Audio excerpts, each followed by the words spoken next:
The bullet cracked the passenger window an inch from Damon Kwon's temple, and the black SUV slammed sideways into a Busan lamppost before the shooter could fire again. Glass rained across his shoulders. Damon didn't flinch. He tightened his grip on the small velvet box in his coat pocket, the one he had meant to give Naomi that night, kicked the door open and dragged Victor out of the driver's seat by the collar. "Move, move, move," Damon hissed. "They knew the route," Victor coughed, blood already threading down his lip. "Someone inside talked, brother?" "I don't care who talked. I care that she's alone." They ducked behind the wrecked car as a second burst of gunfire chewed through the metal. Damon's phone buzzed against his ribs. Naomi. He almost laughed at the timing. 6 years of marriage and she still called at the exact moment the world was trying to kill him. He pressed the phone to his ear. "Baby, listen to me, go to the back room, lock the door. Come home, Damon." Her voice was quiet. Too quiet. Now. The line went dead before he could answer. Before we continue, drop a comment below telling us where you are watching from, like this video and hit the subscribe button now. 20 minutes later he was standing in his own living room, soaked through, still smelling of gunpowder, and Naomi was sitting on the edge of the couch with her wedding ring in her open palm like a coin she was about to spend. "Naomi. Sit down. There's something happening tonight, I need you to." "Sit down." He sat. Rain hammered the tall windows behind her. She looked at him the way a woman looks at a stranger she used to love. Then she stood, walked over and pressed the ring gently into his hand. It was still warm from her finger. "I hope the next woman gets the truth you never gave me," she said. Damon's stomach turned to ice. "Naomi, if you think there's someone else." "There isn't." She almost smiled, and that smile broke him more than the words. "I mean the next version of you. The one who finally learns how to tell the truth. Give it to her, Damon. Not me. Baby, please. Not tonight. Please, not tonight. Especially tonight." She picked up the small overnight bag by the door. She had already packed it, he realized hours ago, and stepped past him. He caught her wrist. Not hard. Just enough for her to feel him. 6 years, he whispered. 6 years, Naomi. 6 years of what? She said, and the tears finally cracked her voice. 6 years of being loved or 6 years of being managed? He had no answer. She pulled her wrist free and walked out into the rain. The door had barely closed when his phone lit up again. "Victor."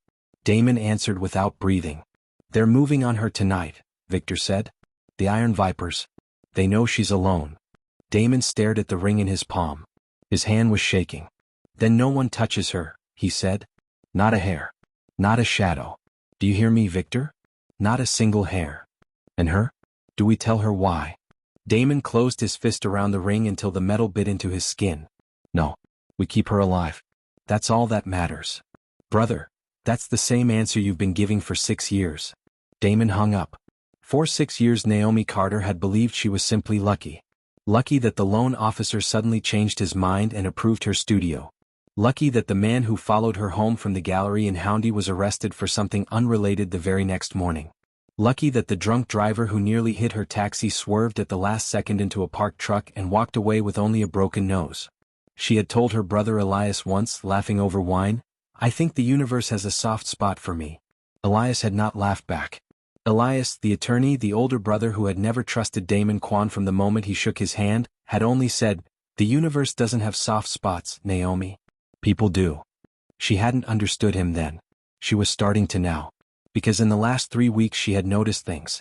The same silver sedan 2 mornings in a row outside the mural site. The barista at her usual cafe calling her Mrs. Kwon, before she'd ever said her last name. The way Damon knew, always knew, which streets she'd walked down, which friends she'd met, which train she'd taken home. He never asked. He simply knew. And when she finally, quietly, asked him last Tuesday over dinner, "Damon, do you have people watching me?"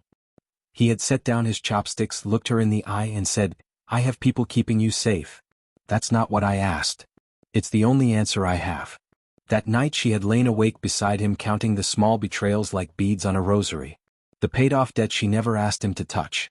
The apartment neighbor who moved out overnight. The gallery investor who suddenly believed in her work after months of silence. Every kindness in her life, she was beginning to suspect, had his fingerprints on it. By morning she had known she was going to leave. She just hadn't known she would do it in the rain with a ring in his hand and a bag by the door. Naomi didn't drive to Elias's. Not yet. She drove to the warehouse. The old cannery on the edge of the industrial district was hers. The one honest thing she owned, bought with her own loan in her own name without Damon's shadow. She had been converting it, brick by brick, into a free art center for kids from the neighborhoods the city liked to pretend didn't exist. Half-finished murals climbed the inner walls. Buckets of paint sat where she'd left them the day before, lids off, brushes drying stiff. She stood in the middle of the empty concrete floor, hugged herself and finally let the tears come.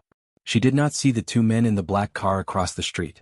She did not see the third man on the rooftop above them, Damon's man, watching the two men who were watching her. She did not see any of it. She only felt, for the first time in 6 years, alone. And strangely free. Elias opened the door at 2 a.m. without a word, took the bag from her shoulder, and folded her into a hug that finally let her sob out loud. He held her until her knees stopped shaking, then walked her to the kitchen, poured tea she didn't drink and said only, "You stayed longer than I thought you would. You never liked him. I never trusted him. That's different. Elias, he pays for things. He watches me. He knows where I am. All the time. And when I ask him why, he just says, 'I'm keeping you alive,'" Elias finished quietly. Naomi's head snapped up. "How did you know he said that?" Her brother stared into his tea. "Because men like Damon Kwon only ever have one sentence, Naomi. And they use it to justify everything." The next morning Elias made a phone call she didn't hear, and by evening a man she had never seen was sitting across from her in her brother's living room. He was in his late 40s, hollow-cheeked, with the kind of eyes that had watched too many exits. "My name is Adrian Cho," he said. 4 years ago I was an investigative reporter. Then I disappeared. Your husband is the reason." Naomi's blood went cold. "He killed you?" "He saved me." Adrian almost smiled. "Which, depending on how you look at it, is worse." He told her, in a voice as flat as a court transcript, that he had been investigating her father's death.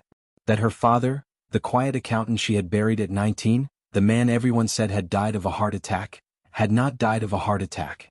He had been murdered by a syndicate called the Iron Vipers because he had refused to launder their money. That Adrian had been 6 weeks from publishing the story with her name, her face, her address printed in the introduction. When Damon Kwon had come to his apartment at 3 in the morning, put a plane ticket and a new passport on his table, and said one thing. "If you publish that story, they will come for his daughter next. Disappear or I bury you myself. Your choice. But she lives either way."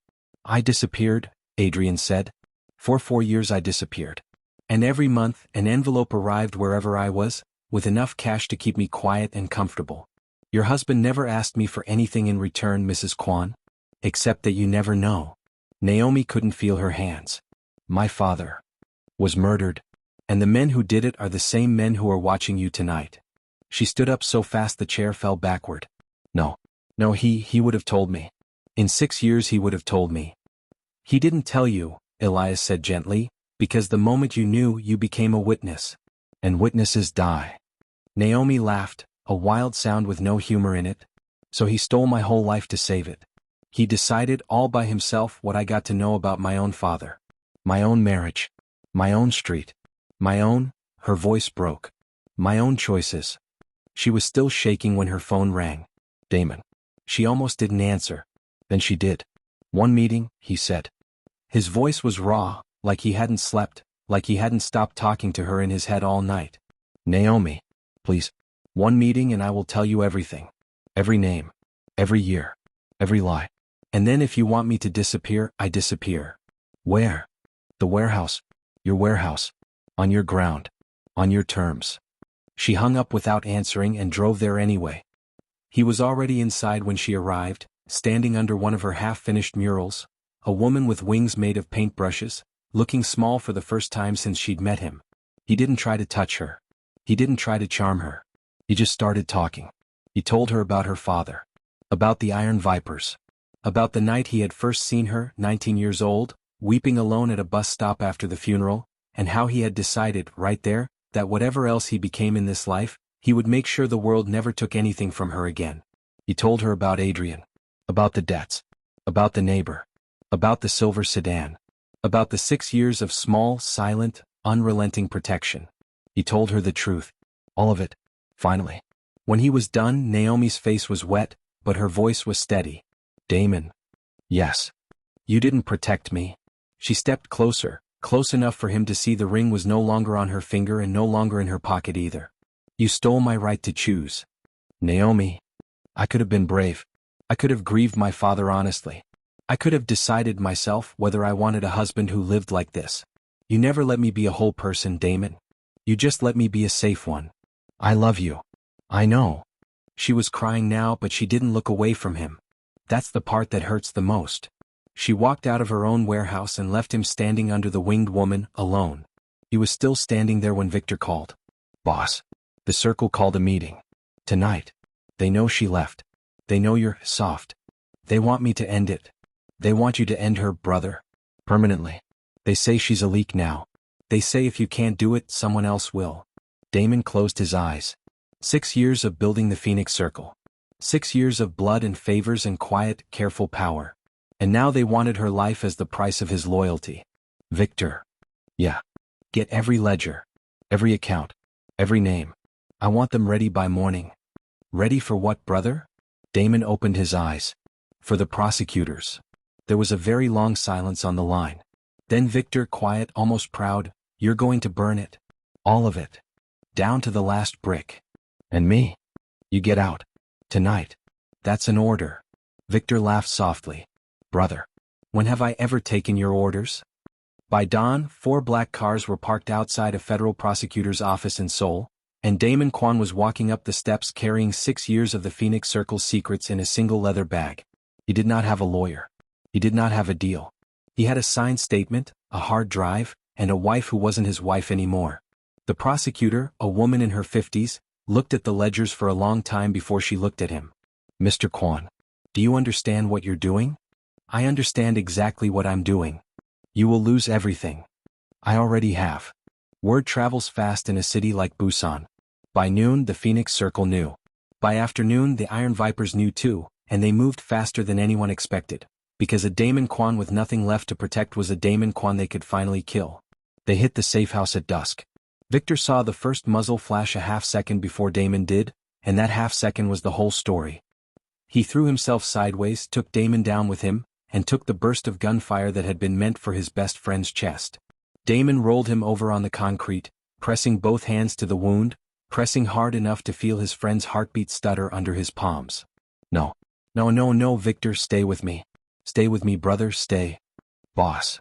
Victor coughed and smiled, actually smiled, blood in his teeth. For once, somebody chose you, instead of power. Don't you do this to me. Tell her. Victor's hand found Damon's collar, weak but insistent. Tell Naomi, she was right about you. All of it. She was right. Victor. Choose her, brother. Choose her out loud this time. He was gone before Damon could answer. The sirens came a minute later. Then the news vans. Then, somehow, before he even understood how she had heard, Naomi. She pushed past 3 officers and a paramedic and found him on his knees on the wet concrete, Victor's blood on his hands, his shirt, his face.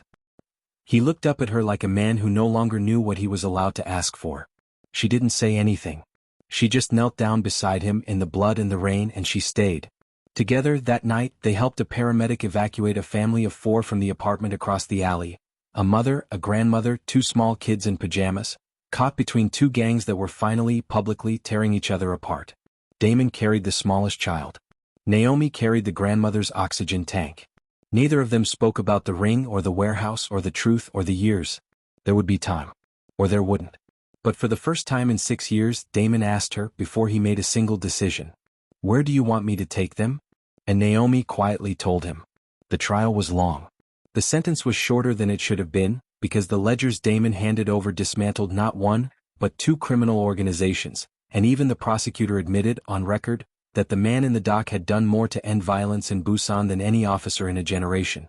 18 months, minimum security and full cooperation. He served every day of it. Naomi did not visit. She wrote. Once a month. Short letters. Sometimes only a paragraph. She told him about the arts center. About the first mural the kids finished, the winged woman completed at last by 14 small hands. About the day she stopped waking up angry. She did not sign them love. She signed them Naomi. And that, somehow, was more. He wrote back every week. He did not ask her to wait. He did not ask her anything. He just told her the truth. The small, boring human truth. What he ate. What he read. what he was sorry for, what he was learning. He had 30 years of honesty to catch up on, and he had decided to start. On a bright Tuesday in early spring, the gates opened and Damon Kwon walked out of prison alone. No bodyguards. No black cars. No suit. Just a canvas jacket, a duffel bag and a bus ticket to Busan. He walked from the bus stop to the warehouse. It took him almost an hour. He didn't mind. The building was alive. Music spilled out of the open doors. He could hear children shouting, laughing, arguing about which color the sky should be. Somewhere inside, someone was singing off-key. He stood on the sidewalk for a long time, not sure he had the right to step any closer. Then the door opened and Naomi walked out. She was holding something small in her closed hand. She stopped a few feet away from him. She looked at him the way she used to in the very beginning, before the lies got heavy enough to bend her. Damon. Naomi. She opened her hand. The ring sat in her palm, catching the afternoon light. He didn't reach for it. He had learned finally not to reach. She lifted her other hand, slid the ring onto her own finger and looked back up at him. I came back, she said, because you finally learned that love isn't choosing for someone. He swallowed. His voice when it came was very quiet. No. It's choosing with them. She held out her hand. He took it. And together, in front of a warehouse full of children painting a sky that had no right color, a former crime lord and the woman he had almost lost forever walked, at long last, into a life they had chosen out loud. Inside, a little girl with paint on her cheek waved at them. Naomi waved back. And Damon Kwon, for the first time in his life, did not check the street behind him before he closed the door. If this story moved you, do one small thing before you go. Hit that subscribe button so the next story finds you automatically, tap like so more people like Naomi and Damon get told, and drop a comment with the moment that hit you hardest, the ring victor's last words or the very last line. Somebody in the comments is waiting to feel exactly what you just felt. Tell them. And come back tomorrow. There's another story waiting.